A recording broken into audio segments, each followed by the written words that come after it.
So let's get this thing unboxed, see what's involved, what is inside, and what needs to be put together, how difficult that may be, and we'll go from there. So as you can see, the contents are pretty small.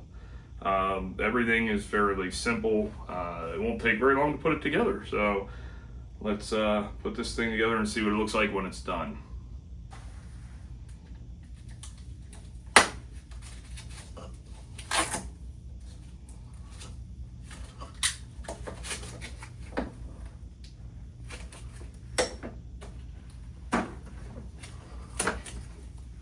Next thing, you're going to take the auxiliary handle here, figure out where it would work best for you. Me, I will probably say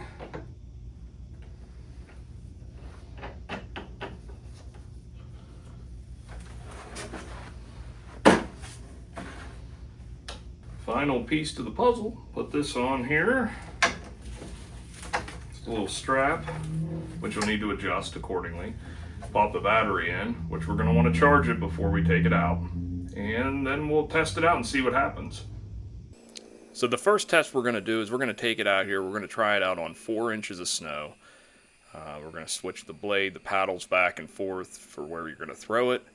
And with 4 inches of real wet snow, it was super easy.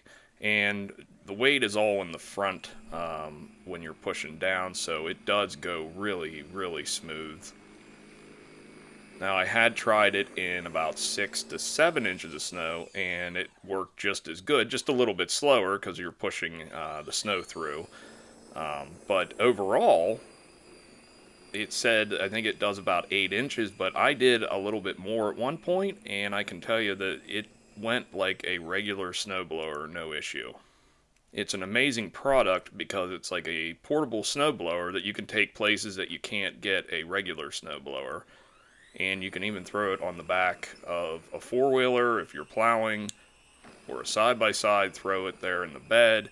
It's very easy to move around, and it's not that heavy. Now, this test here is snow that's been here for a little bit longer.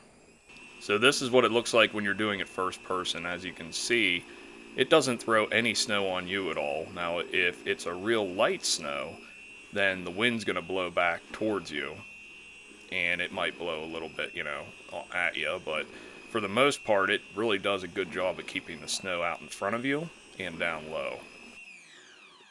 For this test, I wanted to see how it would do on snow that's been there for a couple days and was hard. As you can see, it's not going too good. It does still work, but the snow is so hard there's not enough weight to get underneath to get to the actual paddles. And you gotta watch, you can't break it because they are made of plastic. But it definitely still works, but just not very good.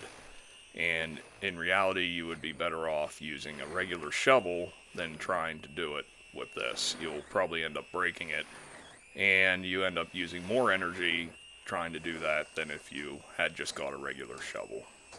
So we put everything together, saw how easy that was, took it out, did a quick test with it. How do I rate this as compared to hand shoveling? Well, way easier. I mean, it's basically a miniature snowblower that you can carry around. Is it heavy? A little bit. Like, some people might struggle a little bit. It's not too bad, but it's enough that you can, throw it in the back of a car, in a bed of a truck, if there's somewhere you need to go, if you got an emergency. You could even use it to help get, maybe a buried vehicle that's stuck in the snow out. You can kind of get yourself a little bit of a path. If shoveling is a medical issue, this is definitely an opportunity for you to still be able to do some snow removal around your house, but not the heavy lifting part that can hurt your back. So I would have to say, out of all the electric tools that I've owned, I've had a Greenworks power washer, worked great. This is definitely up there as one of my favorite all-time electric tools to use in the snow. Can't beat it. I would never want to go back to just having to shovel all the time. This is nice because it throws that snow on your sidewalk out over enough that you're not worrying about it blowing back across if you get some high winds. So Maverick How 2 highly recommends this unit. It is really nice. Said you got the battery here. I went with the 80 volt one. Yeah, it's heavier. It's gonna make a lot of extra weight. If that's not as much an issue, then this thing did at least 4 hours worth of work. Said it was on and off. It wasn't just constant use, but I never had to worry about recharging it between any major snowfall. And so it does go for a long time.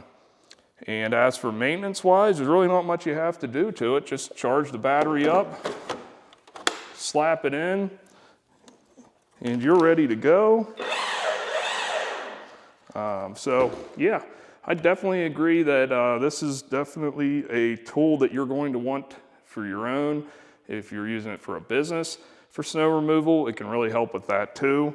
If you're at home here and you're just doing a couple times a year, but you want to get maybe in front of your garage door before you get the plow out, you know, you can't beat it. So this is Maverick How To, giving you the thumbs up, definitely worth its money, and I'll see you out on the next one.